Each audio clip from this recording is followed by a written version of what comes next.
Hello बच्चों, कैसे हैं आप सब। आई होप कि आप सब बहुत बढ़िया हैं। आज हम करने वाले हैं वर्कशीट नंबर 1 से, मतलब पेज नंबर 6 से करने वाले हैं। ठीक है, देखिए इससे पहले का जो पेज नंबर 2, 3, 4, 5 का सॉल्यूशन है वो मैं डिस्क्रिप्शन में लिंक दे दूंगा, तो वहां से जाकर आप उसको देख लें। ठीक है बच्चों, और आपकी जो अन्य सब्जेक्ट की वीडियोज़ हैं वो भी आपको चैनल पर प्रोवाइड करा दी गई हैं, उनको भी आप सर्च करें तो आपको मिल जाएंगी। देखिए बच्चों, इसमें आपको एक कविता दी गई है, मेरे मटमैले आंगन में फुदक रही है गौरैया। पाठ का नाम है गौरैया। ठीक है, तो आई होप कि आपने इसको कक्षा 7 में जरूर पढ़ा होगा, है ना। कक्षा 7 में यदि आपने देखा होगा तो आपको ये मिले होंगे। तो बच्चों, हम इसके आधार पर जो क्वेश्चन आंसर पूछे गए हैं उनको हम देखते हैं। पहला क्वेश्चन आपसे कहा गया है कि कविता में कवि ने किस पक्षी का वर्णन किया है। तो सही आंसर हो जाएगा कविता में कवि ने गौरैया। तो बच्चों, इसका सही आंसर है कविता में कवि ने गौरैया का वर्णन किया है। ठीक है, दूसरा क्वेश्चन आपसे पूछा गया है, देखो यदि आपको क्लियर नहीं दिख रहा है तो वीडियो की क्वालिटी इंक्रीज कर लें। कवि ने गौरैया की आंखों की तुलना किससे की है। तो कवि ने गौरैया की आंखों की तुलना नीलम से की है। किससे? नीलम। ठीक है, डायमंड, नीला डायमंड।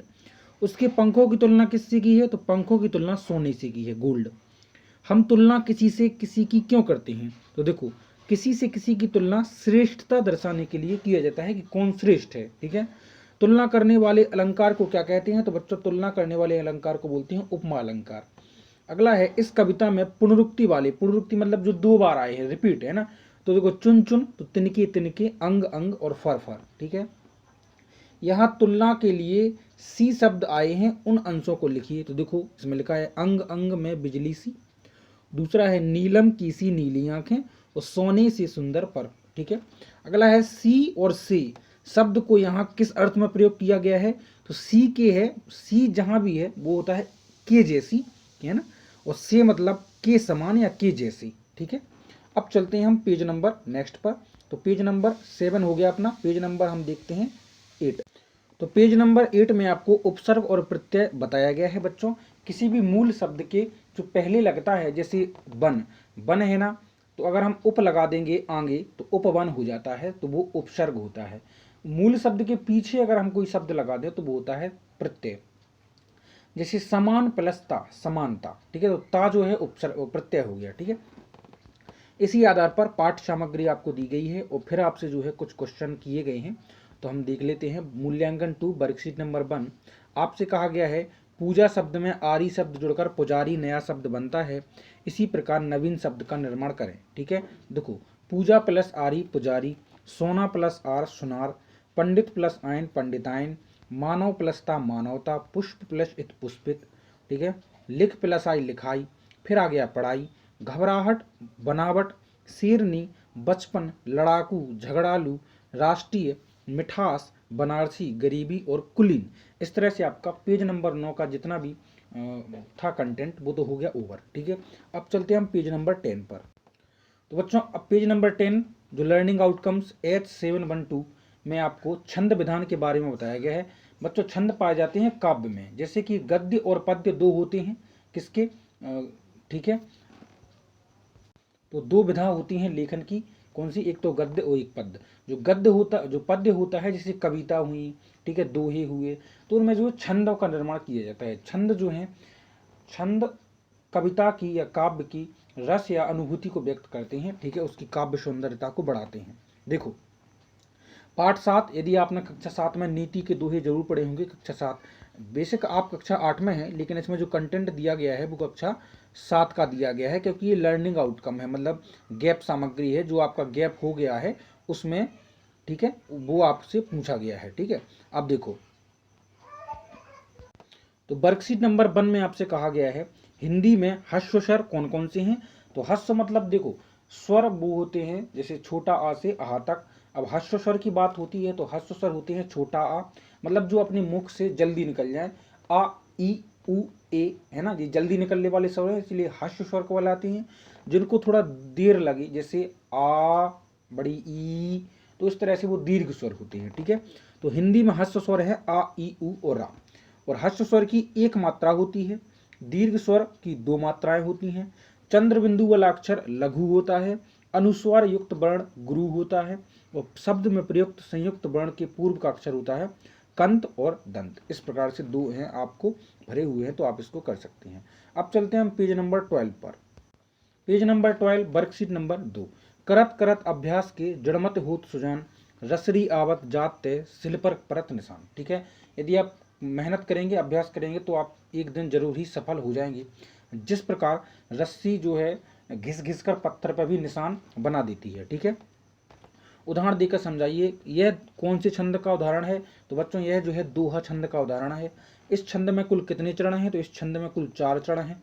ठीक है, देखो इसमें आप देखेंगे, यह जो दोहा है इसमें आप देखेंगे तो देखो 2 लाइनें हैं, लेकिन प्रत्येक लाइन में 2-2 खंड है, इसके मतलब 4 चरण हो जाते हैं इसके। ठीक है, समचरण और विषम चरण की पहचान कर लिखिए। तो देखो समचरण होते हैं पहली और चौथी लाइन, जैसे जड़मत होत सुजान, सिल पर करत करत निशान, और करत करत अभ्यास के रसरी आवत जाते, तो यह विषम चरण हो गए।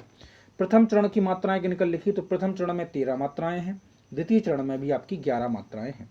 दोहे के चरणों में पहले और तीसरे चरण में कितनी कितनी मात्राएं होती हैं? तो पहले 13 मात्राएं होती हैं पहले चरण में, और तीसरे चरण में भी 13 मात्राएं होती हैं। दोहा छंद की लक्षण परिभाषा लिखिए। तो देखो दोहा मात्रिक अर्ध सम छंद है। इस छंद में कुल 4 चरण होते हैं, याद रखना। ठीक है, अब चलते हैं हम पेज नंबर 13 पर।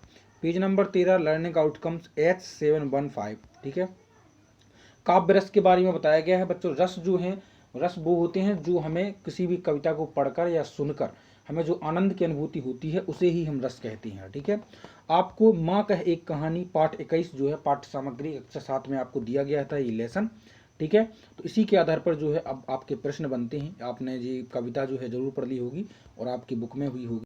पेज नंबर 14, पेज नंबर 14 में आपको जो क्वेश्चन दिए गए हैं कि इस कविता में किस किस के बीच में चर्चा हो रही है। तो इस कविता में माता और पुत्र के बीच में चर्चा हो रही है। माँ के बेटे के प्रति किस भाव को प्रदर्शित किया गया है? तो माँ के बेटे के प्रति वात्सल्य भाव को प्रदर्शित किया गया है। बच्चे किन किन से कहानी सुनने का आग्रह करते हैं? तो प्रायः बच्चे माता पिता दादी नानी से कहानी सुनाने का आग्रह करते हैं। हंस को आहत होकर गिरता देख किस प्रकार के भाव का उदय होता है? तो हंस का आहत होकर गिरता देखकर करुण भाव का उदय होता है। भाव किसे कहते हैं? तो बच्चों भाव मन की वह स्थिति है जो किसी विशेष वस्तु या व्यक्ति के प्रति किसी विशेष दशा में उत्पन्न होती है, भाव। ठीक है, सेंस। आप भी कुछ जैसे कोई दर्द में किसी को देखते हैं तो आप भी करुण रस का मतलब करुण भाव आपके अंदर जागृत होता है। उसी प्रकार से जब कोई अच्छी चीज देखते हैं हंसी वाली तो हास्य रस का उत्पन्न होता है ना। हमारा है अगला क्वेश्चन, भाव हमारे शरीर के किस अंग में विद्यमान होते हैं? तो देखो इसका सही आंसर होगा भाव मन की स्थिति है। ठीक है, मन याद रखना। ठीक है, भाव का संबंध काव्य के किस अंग से है? तो भाव का संबंध काव्य के सौंदर्य रस से है, याद रखना। किससे? सौंदर्य रस से।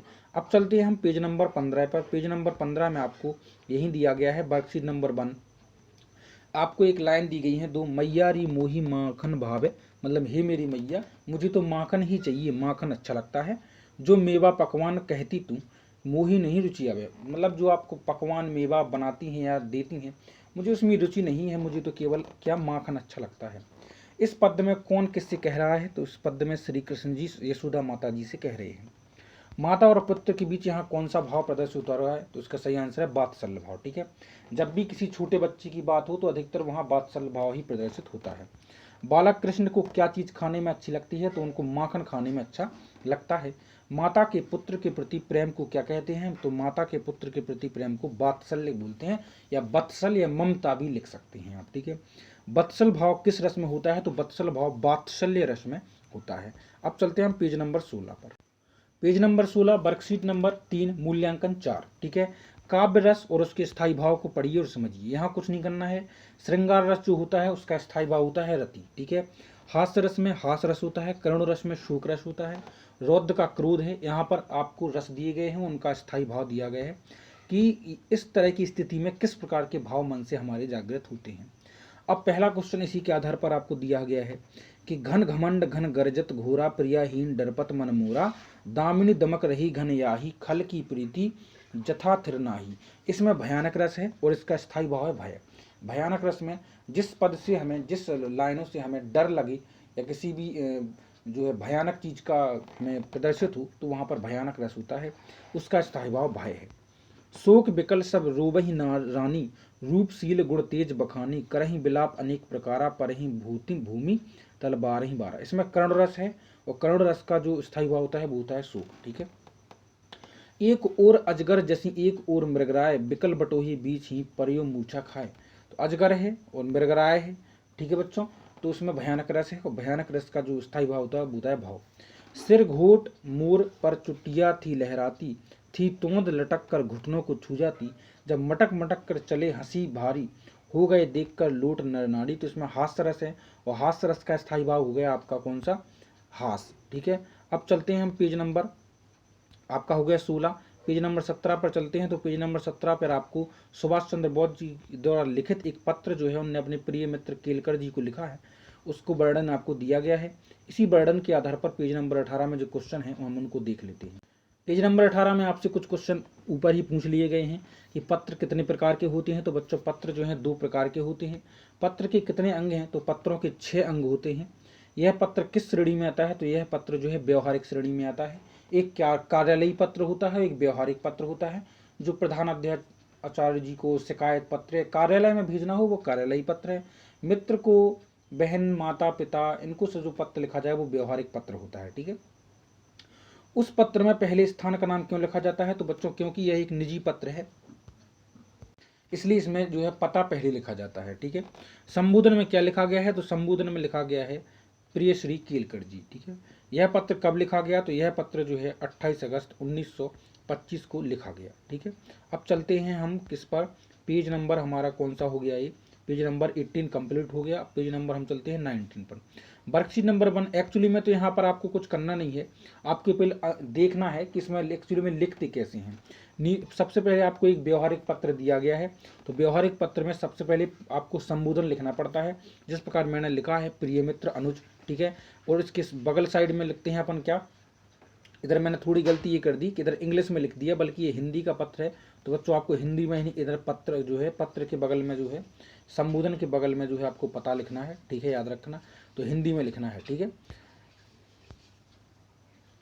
कि अनुज कैसे हो, आशा है कि कुशल। मैंने एक छोटा सा नमूना पेश किया है, इसमें आप अच्छे तरीके से इसको आप अच्छे तरीके से लिख लें, ठीक है। अगला है आपको देखो, दूसरे में आपको एक कार्यालयी पत्र दिया है। कार्यालयी पत्र का प्रारूप दिया गया है, जैसे आपको कई छुट्टी के लिए आवेदन देना है। सबसे पहले पदनाम है, पदनाम के पास लिखें सेवा में श्रीमान, किसको लिख रहे हैं, प्रधानाध्यापक महोदय जी, ठीक है।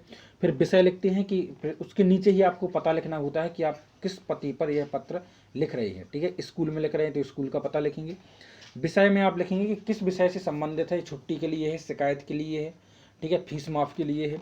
महोदय जी, महोदय जी के बाद आपको पूरे पत्र का वर्णन करना है और यहाँ अभिनिवेदन करना है। वो अभिनिवेदन में आपका आज्ञाकारी शिष्य, आपका जो नाम हो, स्थान इधर लिखेंगे और इधर दिनांक लिखेंगे, ठीक है बच्चों। चलते हैं पेज नंबर 20, पेज नंबर 20, ठीक है। वर्कशीट नंबर 2, पत्र में पत्र लेखन का स्थान किस ओर लिखा गया है, किस ओर लिखा जाता है। तो पत्र में पत्र लेखन का स्थान है संबोधन के दाईं ओर लिखा जाता है, ठीक है। पत्र लिखने का दिनांक कहाँ लिखा जाता है, तो स्थान के नीचे। पत्र लिखने का दिनांक कहाँ लिखा जाता है, तो जहाँ हम स्थान लिखते हैं पता, उसके नीचे हम लिखते हैं दिनांक। संबोधन किसे कहा जाता है, तो जिस शब्द से किसी को संबोधित किया जाए उसे संबोधन कहा जाता है, ठीक है। अगला है संबोधन पत्र में किस ओर लिखते हैं, तो संबोधन पत्र में बाईं ओर लिखते हैं, बाईं ओर ऊपर। अभिवादन का अर्थ क्या होता है, अभिवादन का अर्थ होता है श्रद्धा पूर्वक किया जाने वाला नमस्कार। और अभिनिवेदन का अर्थ क्या होता है, तो बच्चों अभिनिवेदन का जो अर्थ है वो अभिनिवेदन का इतना गलत हो गया है, मैं आपको कमेंट बॉक्स में दे दूंगा, पिन कमेंट कर दूंगा, वहां से आप देख लें, इसको नहीं लिखें, ठीक। मैंने क्योंकि अभिवादन और इसको भी मैंने अभिवादन ही पढ़ लिया, यहाँ एक्चुअली में लिखा है अभिनिवेदन। जो आप लिखते हैं ना, आपका आज्ञाकारी शिष्य या आपका शुभ चिंतक, लास्ट में वो होता है अभिनिवेदन, ठीक है बच्चों। तो वो मैं इसका आशय लिखना है तो मैं उसको नीचे आपको कमेंट में पिन कर दूंगा, तो वहां से आप जरूर देख लें इसको, ठीक है बच्चों। अगला है आपका पेज नंबर 21 में आपको सबसे पहला क्वेश्चन दिया गया है, हम अपने विचार, घर की सूचना, जानकारी किन किन माध्यमों से अपने संबंधियों तक पहुंचाते हैं। तो बच्चों पत्र के माध्यम से, संदेश के माध्यम से, संदेश जो आप व्हाट्सएप, फेसबुक या अन्य तरह से संदेश भेजते हैं मोबाइल से, ईमेल या फैक्स के जरिए हम एक जगह से दूसरी जगह अपना जो है संचार का माध्यम है। आपको कुछ और भी लिखना हो तो वो भी लिख सकते हैं। संबंधियों को लिखे पत्र किस प्रकार में आते हैं, तो बच्चों संबंधियों को लिखे जो पत्र होते हैं वो व्यवहारिक पत्र में आते हैं। प्रधानाध्यापक को लिखा पत्र किस वर्ग में आता है, तो बच्चों ये कार्यालय के लिए लिखा जाता है, इसलिए कार्यालयी पत्र होता है। हम अभिवादन किस प्रकार के पत्र में नहीं लिखते, तो कार्यालयी पत्र में हम अभिवादन को नहीं लिखते। ठीक है, पत्र के नीचे दिनांक किस प्रकार के पत्र में लिखी जाती है? नीचे कार्यालयी पत्र में ही दिनांक लिखी जाती है, दिनांक ऊपर लिखी जाती है व्यवहारिक पत्र में, लेकिन इधर कार्यालयी पत्र में दिनांक जो है हम नीचे लिखेंगे। और लास्ट क्वेश्चन है, पत्र के दो प्रकार कौन से हैं? तो पत्र के दो प्रकार हैं, व्यवहारिक पत्र और कार्यालयी पत्र। व्यवहारिक पत्र को निजी पत्र भी आप कह सकते हैं। ठीक है, अब चलते हैं हम किस पर आ गए हैं, पेज नंबर 22 पर। पेज नंबर 22 मूल्यांकन 5 वर्कशीट नंबर 1। आपको एक इधर तालिका दी गई है, तालिका के माध्यम से आपको इन सभी के आंसर आपको देना है। पत्र कितने प्रकार के होते हैं? पत्र दो प्रकार के होते हैं। पिताजी को पत्र किस श्रेणी में आता है? पिताजी को पत्र निजी पत्र के माध्यम से, निजी पत्र में आता है या व्यवहारिक पत्र में। तीसरा क्वेश्चन है, माताजी को पत्र लिखते समय अभिवादन में क्या लिखेंगे? तो माताजी को पत्र लिखते समय अभिवादन में लिखेंगे चरण स्पर्श। ठीक है बच्चों, क्या लिखेंगे? चरण स्पर्श। गुरुजी के पत्र के समापन में आत्मनिवेदन में क्या लिखेंगे? तो बच्चों आपका आज्ञाकारी शिष्य, यही जो है हम उसमें लिखेंगे। छोटे भाई के लिए अभिवादन में क्या लिखते हैं? तो छोटे भाई के लिए अभिवादन में लिखते हैं शुभ आशीष। ठीक है बच्चों, क्या लिखेंगे? शुभ आशीष। प्राध्यापक शुभ आशीष लिखेंगे या फिर खुश रहो, आप जो भी लिखना चाहते हैं। प्रधानाध्यापक को पत्र लिखने के लिए पते में क्या लिखा जाता है? तो विद्यालय का पता ही हम लिखेंगे। आपको पता है सेवा में श्रीमान, और श्रीमान प्रधानाध्यापक महोदय जी, और विद्यालय का नीचे पता लिखते हैं। मित्र को लिखे गए पत्र में समापन में क्या लिखते हैं? तो मित्र को लिखे पत्र में समापन में शुभ चिंतक हम लिखते हैं और फिर हम अपना नाम डालते हैं। आई होप कि आपको क्लियर हो चुका होगा। इस वीडियो में इतना ही। नेक्स्ट वीडियो की लिंक जो है डिस्क्रिप्शन में है, वहाँ से जाकर आप चेकआउट कर सकते हैं। Take care.